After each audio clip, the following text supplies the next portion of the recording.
que hay voces así. Liliana bromeaba con usted desde el inicio de semana diciendo que todos esos consejos, esas sugerencias que usted nos hace aquí con sabor a café, las hace también esa sugerencia en el portal Ojalá, las hace en sus tweets, en sus redes. Parece como que las oímos y no las obedecemos, aunque óigame, y sé que ese testimonio lo debe tener usted, muchas personas, después que usted sugirió cómo organizarse, me solicitaron el podcast y repetir la sugerencia. Pero usted debe tener por ahí temas muy buenos de fin de año, de diciembre, de angustia y también de esperanza. Bienvenida, Liliana. Gracias, doña Carmen, feliz de estar todos los miércoles acá en el Matutino Alternativo y todos los días escuchándolo. Después que concluyamos con Finanzas con Café, me quedo con Isidro, que tanto mi esposo y yo aprendemos y descubrimos nuevas series y nuevas películas. Nosotros, como bien decía usted, algunas veces escuchamos las cosas, las entendemos y podemos decir que no lo obedecemos, pero quizás es una cuestión de crear hábitos. Y precisamente de eso quiero que conversemos hoy, de crear hábitos desde temprano. Usted sabe, doña Carmen, que las pasadas semanas conversamos sobre la planificación y la elaboración del presupuesto del hogar. Y citamos dos estadísticas que llamaban mucho la atención. Primero es el estudio de salud financiera del país que publicó Caudal, que señala que el 67% de los dominicanos y dominicanas no realiza una planificación anticipada de sus finanzas. Y por otro lado, nos referimos a la encuesta nacional de inclusión financiera del Banco Central del 2019. Que revela que el 71.4% de los y las dominicanas no lleva un presupuesto. Y esto, como le decía ahora, nos debería mover a pensar en el origen de esas estadísticas, que es la infancia y la adolescencia, donde nosotros creamos hábitos. Entonces, desde pequeño, nosotros vamos estudiando y tanto en la escuela como en la universidad para alcanzar un empleo que nos permita generar ingresos. Pero no nos enseñan desde pequeño a manejar nuestras finanzas. Así que yo abogo, y ese es el tema que quiero que conversemos hoy, doña Carmen, es que yo abogo porque la educación financiera forme parte del currículo escolar dominicano, para que nosotros podamos aprender desde pequeño a manejar nuestras finanzas, ya sea con pocos recursos o muchos recursos, saber administrarlos, porque han habido historias tanto de personas que no tienen pocos recursos y no lo saben administrar y terminan con grandes deudas, pero también personas como artistas y deportistas que reciben grandes sumas de dinero y por no administrarlo terminan en la quiebra. Así que esa es la oportunidad de crear hábitos sanos desde pequeño para que las personas puedan tomar decisiones económicamente racionales a lo largo de su vida. La idea de introducir la educación financiera como parte del currículo escolar es para desarrollar en los jóvenes esas habilidades que le permitan manejar sus ingresos y sus gastos de una forma eficiente y consciente, como nosotros lo hablábamos en las semanas pasadas. Al mismo tiempo, al enseñarles a ellos, ellos pueden ser multiplicadores, tanto en su familia como en la comunidad. Y yo he tenido esta conversación con algunas personas y también he leído en los medios, personas que no abogan porque forme parte del currículo escolar, porque argumentan que si no tenemos buenos indicadores educativos en el país, como las que podemos visualizarlo a través de las pruebas nacionales, el resultado de las pruebas nacionales o de PISA, ¿para qué introducir educación financiera? Que para eso era mejor agregar horas que mejor agreguemos horas de matemáticas, donde no nos va muy bien, en los indicadores de PISA, en lugar de introducir educación financiera. Pero déjeme decirle que yo conocí, en un congreso que yo he estado de FELABAN, una iniciativa del Ministerio de Educación del Perú, que lo hizo en alianza con la Superintendencia de Bancos de allá. Y ellos lanzaron Finanzas en mi colegio. Fue un proceso piloto al inicio, que después hicieron sus evaluaciones. Ellos, partiendo de la premisa de que la educación financiera era un proceso de aprendizaje continuo a lo largo de la vida, pues introdujeron las finanzas en el colegio en el año 2015. Y fue un programa dirigido, en ese momento comenzó con jóvenes de 12 a 16 años de edad, y la educación se hacía a través de los maestros.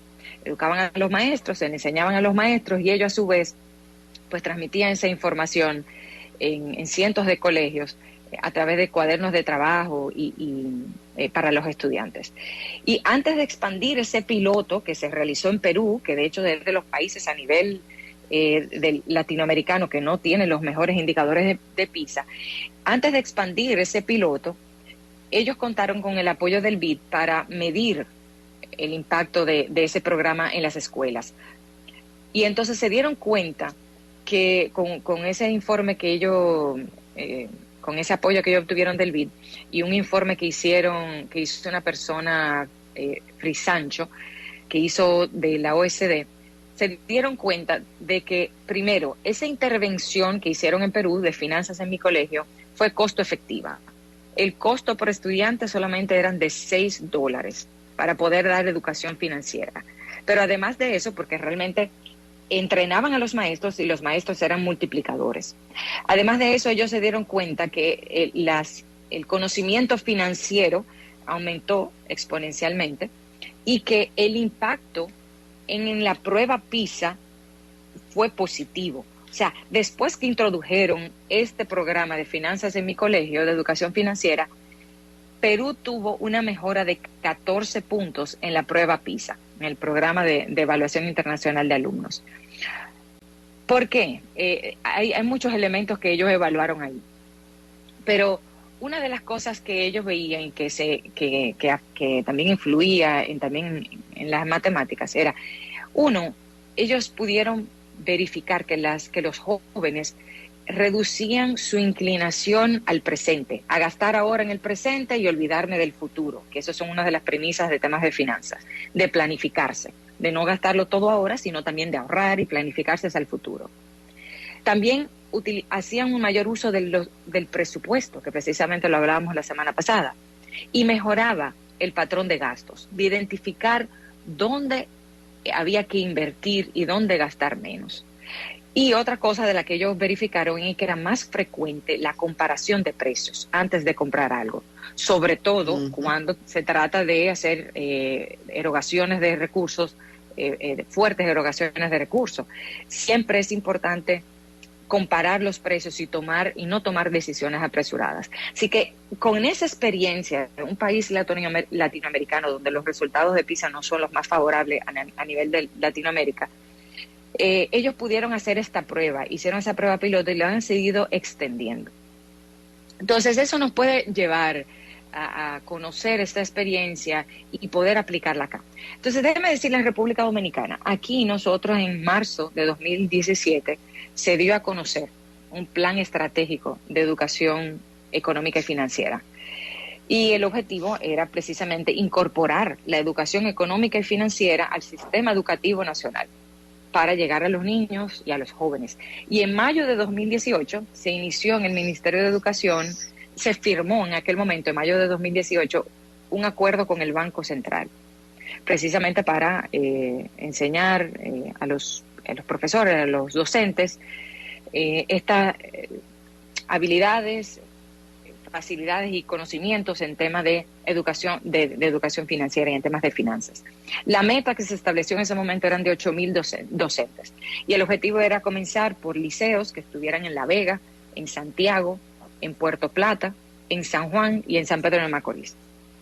Y eso es una política pública que comenzó a ejecutarse ya al final de durante el año 2019 y ha permitido capacitar a miles de docentes en estos temas, tanto de cultura de ahorro, planificación del gasto, organización de la economía, tanto personal como familiar, uso y manejo de tarjetas de crédito, que cuando escuchamos de esos temas, ahorro, planificación del gasto, organización de la economía del hogar, manejo de tarjetas de crédito, vemos que también toda esa educación financiera que se le está brindando a los profesores les sirve también a título personal.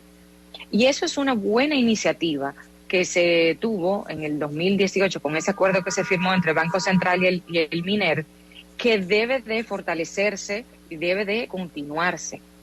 Valdría la pena hacer un estudio para medir el impacto y ver si se ha continuado y dar la oportunidad de seguir probando. Aquí el 73% de los dominicanos desea aprender sobre el manejo del dinero. Y qué mejor forma que comenzar desde pequeño creando esos hábitos que puede permitir a que si los jóvenes lo entienden bien puedan enseñarle y aportar también en su hogar. Mientras más educación financiera nosotros podemos brindar, menos barreras van a tener para la inclusión financiera, porque muchas veces se trata de información. Y nosotros podemos planificar, como usted bien dice, en temas para de cara al futuro y brindar esperanza también, porque si enseñamos desde pequeño, doña Carmen, a que hay opciones, formas de hacer las cosas, pues es una forma de fortalecerles su resiliencia en la vida. Yo le voy a dar un ejemplo. Yo lo dije la semana pasada, recomiendo utilizar la tarjeta de crédito y no el efectivo. ¿Por qué? Porque en la tarjeta de crédito tú llevas un control de todos tus gastos, están ahí en el estado de cuenta y tú puedes visualizar los gastos que vas haciendo. Igual con la tarjeta de débito, lo puedes ver en tu internet banking. Pero algunas veces nosotros nos encontramos con personas que dicen que tienen una percepción de que pagar en efectivo es más seguro. Y de hecho, la encuesta de inclusión financiera del Banco Central lo reafirma. La principal razón para no tener una tarjeta de crédito es porque entienden que es más seguro pagar en efectivo, un 18%. Entonces, si tú no puedes manejarte con tarjeta de crédito y todo en efectivo, entonces también hay otras opciones. Utiliza el método antiguo que mi mamá lo utilizaba en aquel momento, hace años, yo recuerdo, hace más de 20 años. Recuerdo que ella lo hacía y una ex compañera de trabajo, recuerdo que la veía, que ella llegaba con un sobre pequeño de Manila, donde ella tenía cada partida presupuestaria en cada sobre. Yo recuerdo que esto es el alquiler del apartamento. Esto es para la gasolina. Lo tenía separado. Y eso es lo que es un presupuesto, separarlo. Entonces, si de pequeño le enseñamos que hay opciones, cómo puede manejarse mejor en su presupuesto, pues pueden tomar mejores decisiones de cara al futuro. Porque cuando uno comienza con su primer trabajo, el primer salario, muchas veces uno no lo invierte. Y uno vive con su padre, su madre, y no lo invierte, lo gastamos todo. O sea, como estamos tan felices de haber ganado nuestro primer salario, que lo gastamos. Entonces, si aprendemos desde pequeño a cómo utilizar el dinero, pues tendrá mayores beneficios, incluyendo las remesas. Déjeme decirle que las remesas donde se reciben, lo ideal es que sean productivas, que sean utilizadas para fines productivos. O sea, hasta eso podemos enseñarle. Mire, hay algo que mientras usted hablaba yo quería ubicar en el tiempo, y es una actividad, todavía posiblemente usted no tenía sus muchachos, sus niños, niñas, nacidos, y es una actividad que antes de la pandemia, creo, y ojalá Luis Martín Gómez esté por ahí escuchando, una actividad que organizaba el Banco Central, era una especie de feria de educación económica para niños y niñas.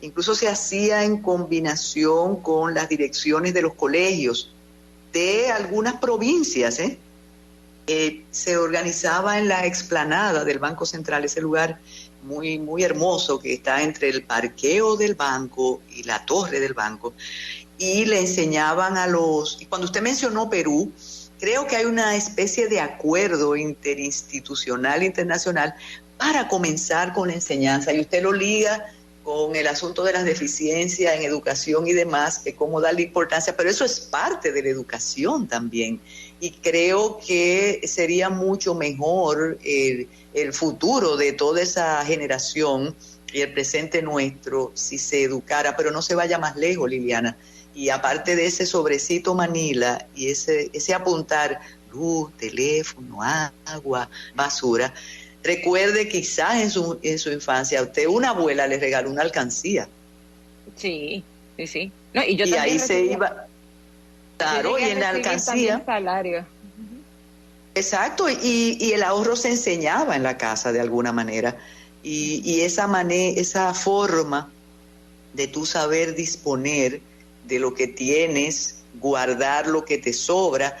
Y creo que hace un tiempo, por lo que vemos, a pesar del desarrollo, del crecimiento, hay una parte, posiblemente por las carencias,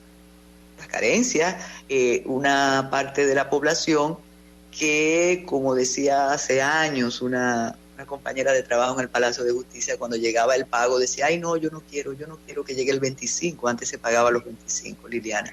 Pero ¿y por qué, doña Eva? Porque ya yo lo tengo comprometido todo y tengo que pagarlo. De modo que sí, que hay que intentar ese proceso pedagógico financiero desde la primera infancia, estoy de acuerdo.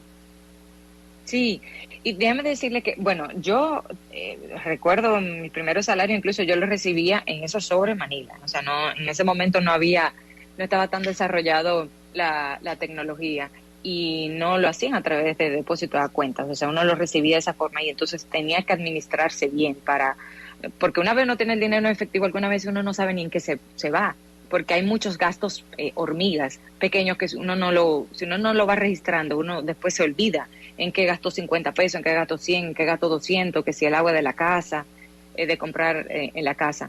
Y había muchas cosas así mismo que nuestros abuelos nos enseñaban, y en mi caso también lo aprendí con mi abuela, que habían ahorros también en especie, no necesariamente en efectivo, claro, sino también uno ahorraba en especie, que guardaba tela, iba guardando tela, de que iba aprovechando que estaban en especial, y iba guardando eso para hacerle la ropa a los hijos. Entonces, había una aprendida desde pequeño que habían ahorros también, tanto en efectivo como también en especie. En ese momento ella ahorraba así también, con tela, que la iba guardando para hacerle la ropa. Y déjeme decirle que sí, el Banco Central hace esas semanas económicas y financieras. Este año la hizo virtual, fue la 7ª este año. La hizo virtual precisamente por el tema de COVID, pero participan tanto instituciones públicas como privadas. Y ha habido mucha, o sea, tanto de parte de instituciones públicas como privadas, ha habido mucha participación. Las instituciones privadas también han hecho un esfuerzo por tener programas de educación financiera y en este caso, esas semanas económicas y financieras están muy dirigidas a los estudiantes.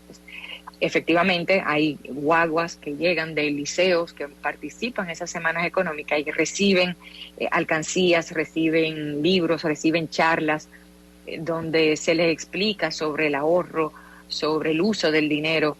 Y eso es precisamente lo que debemos de sembrar, pero a nivel nacional.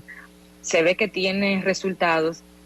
Ha habido iniciativas también de empresas privadas y yo las recuerdo también a título personal, de tener esas alcancías para que los jóvenes desde pequeños crezcan con ese hábito. Y eso es precisamente lo que yo quiero, esas iniciativas pequeñas, sueltas, dispersas, que la desarrollemos como estrategia. O sea, esa idea suelta que tiene una asociación, que tiene un banco de ahorro y crédito, que tiene un banco múltiple, de tener sus productos de ahorro dirigidos a niños, son muy buenos, pero solamente le estamos enseñando a ahorrar. ¿Qué tal, cómo nosotros nos parece si le enseñamos a cómo manejar sus gastos, a cómo llevar un presupuesto? O sea, sí, yo voy ahorrando. Yo sé que es importante ahorrar y lo aprendo desde pequeño, pero ¿cómo lo logro? Si no administro bien mis gastos y si no determino bien mis ingresos. Entonces, esas otras partes son importantes también enseñárselas. Y todas las iniciativas han tenido su impacto, pero también el Banco Central, a través de esa estrategia nacional de educación económica y financiera, lo que busca es que todos vayan alineados, tanto actores privados como públicos, vayan alineados hacia una misma meta.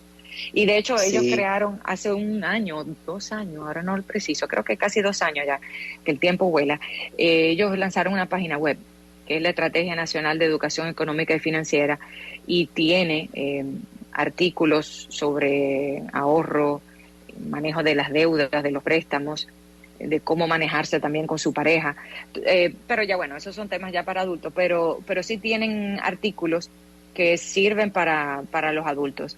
Hay iniciativas para los jóvenes, pero hay que seguir trabajando sobre eso, que sea un idioma que puedan entenderlo, que sea comprensible. Y los hábitos se desarrollan si se van aplicando frecuentemente, día a día, semana tras semana, año tras año. Entonces, cuando ya uno tiene un patrón, cuando uno es adulto, es difícil hacer un cambio rápidamente. Claro, claro que sí. Mira, y hay algo también importante con el prejuicio de algunas generaciones. ¿Cómo vamos a enseñar a esos muchachos el amor por el dinero? Sin embargo, el dinero es la clave y la cotidianidad en la casa. Cuando te dice, hoy no tenemos para el helado, a propósito de un comentario que hace una persona de más de 70, dice, no queríamos enseñarle el amor por el dinero a los muchachos, sin embargo, el dinero era el tema cotidiano. Le decíamos, no tenemos para esto, solo tenemos para la escuela. Es importante por donde va el amigo, es cierto, pero creo que esa enseñanza es importante, Liliana, sin lugar a dudas. Sí, yo creo que amor por el dinero para poder cuidarlo, sobre todo con ese enfoque. No un amor por el dinero de querer con ansias conseguir mucho más dinero para hacer esto y hacer lo otro. Tenerle amor para cuidarlo. Las cosas que uno ama, uno las cuida. Entonces, una vez te ingresa un dinero, tanto por tu negocio como por un empleo, cuídalo. Entonces, cuidarlo es saber administrarlo, porque con mucho esfuerzo todos los días nos levantamos para llegar. Algunos pues pueden tener la suerte de tener vehículos, otros tienen que pasar horas para llegar a su trabajo porque tienen que esperar que haya un transporte público disponible. Entonces, con todo este esfuerzo de llegar a un trabajo, de hacer una labor todos los días y darle un ejemplo también a los hijos, de trabajar todos los días para poder cumplir con nuestras metas, para poder ahorrar, para poder lograr todo lo que nosotros establezcamos como personas y como familia, es cuidando el dinero. Sin duda que uno no quiere enseñarle a que se preocupe por eso, sino que se preocupe por otras cosas que en su vida, que es estudiar, pero hay que enseñarle que desde pequeño esto, que hay que cuidarlo y cómo podemos administrarlo y saber que hay partidas para cada cosa. Yo a mis hijos, algunas veces eso es lo que le digo, no tenemos dinero para esto porque lo gastamos en tal otra cosa. Para que sepa que no es que no había recursos, sino es que decidimos priorizarlo en esta partida o porque esta partida ahora absorbió este dinero que teníamos para esto otro. Muchas veces uno tiene ese deseo y eso también hay que explicárselo. Yo sé que tú tienes el deseo de que te compres ese chocolate y te lo compraremos más adelante cuando haya oportunidad. Vamos a planificarnos para que haya dinero para eso, pero ahora mismo no pudimos porque tuvimos que comprar esta otra. Entonces, esa enseñanza también de elegir, de tener opciones, es vital desde pequeño. Es vital enseñárselo porque muchas veces ellos llegan y me dicen, yo quiero este juguete. Perfecto, me parece genial. Pero aún estando en una juguetería, que un niño cuando se enamora de un juguete es el que quiere, uno le puede decir, vamos a ver otras opciones. Quizá hay otra marca que sea más económica, que podamos adquirir. Tú quieres un carrito, bien, pero vamos a comprarlo de otro. Esos son aprendizajes que nos llevan a, cuando seamos más grandes, y puse el ejemplo del carrito, porque a los niños les encanta jugar con carritos, porque también cuando somos adultos, algunas veces tenemos un vehículo que es lo que nos permite llevar, trasladarnos desde nuestra casa a nuestra oficina, pero después llegó un compañero de trabajo y te dice, pero si ya ahora te subieron el salario, ¿por qué tú no cambias tu vehículo? Compra otro, exacto. Compra otro, pero acabas de comprarlo hace un año y medio, te está funcionando todavía el vehículo, o sea, piensa en las opciones, ¿lo necesitas, no lo necesitas? ¿Cuáles son las opciones que hay en el mercado? Así que esas son cosas que podemos enseñarles desde pequeño y sin duda que los abuelos nos enseñaban muchísimo porque también vivieron épocas donde habían escasez, no solamente de recursos, sino también de que no se conseguía todo en el mercado. Aunque tú quisieras conseguir un queso, no había un queso. Entonces, ante la misma escasez, pues ellos atesoraban muchísimo más lo que podían conseguir y eso le enseñaban a uno. Mira, interesante como siempre, Liliana, y ha traído recuerdos a muchas personas de mi generación, que dice, esa caja de galletitas de la abuela que siempre tenía el menudo, que no nos daban los padres. Claro, de generación en generación se va aprendiendo. Y sí, hay que saber ahorrar y saber distribuir. Yo creo que un tema pendiente, aunque podría dañar las fiestas, es evitar el dispendio del salario 13. Ya usted lo explicó, nos dice un oyente, que ya a esta altura la mitad se gastó. Bueno, le vamos a remitir el podcast de las semanas anteriores de Liliana y de Ojalá también, pero si lo gastó, es responsabilidad del gastador, ¿verdad, Liliana? Sí, correcto. Sí, sí, ya lo gastó y porque tenía compromiso, todavía está a tiempo. Yo muchas veces digo, enero es un mes de deudas si no te planificaste a tiempo. Pero si ya estás en ese proceso, pues toma las medidas del lugar para corregirlo. Y de hecho, se me ocurre que una de las próximas de finanzas, de las secciones que hagamos Finanzas con Café, pueda ser también abordar este tema de acuerdos de pago con las entidades financieras, consolidación de deudas, que muchas veces no queremos hablarlo porque puede afectar nuestro historial crediticio, pero si ya tenemos deudas en las que no paramos de pagar recargos y moras que se van acrecentando y multiplicando, a veces es mejor uno tomar esa decisión, conversar con el banco para evitar también todas estas llamadas de cobro, intimaciones de pago, que no solamente te van a afectar a tu bolsillo, sino también emocionalmente. Exacto. O sea, que lo pudiéramos hablar después, pero si ya lo tuvieron que gastar por compromiso o por decisión propia, tomar las decisiones en los días que quedan todavía de diciembre y que puedan disfrutar. Bueno, y que será un día importante la semana próxima porque es 22 de diciembre. Muchísimas gracias, Liliana, gracias. Y recuerden que ustedes pueden escuchar lo dicho por Liliana en los podcasts del Matutino Alternativo y también en las redes de Liliana, ¿no? Así es. Me pueden buscar como Liliana Rodríguez Álvarez, tanto en mi página web como en Twitter y en ojalá.do, donde escribimos semanalmente. Muchísimas gracias, Liliana. Nos preparamos y Liliana se prepara con su familia también para escuchar a Isidro, pero hay un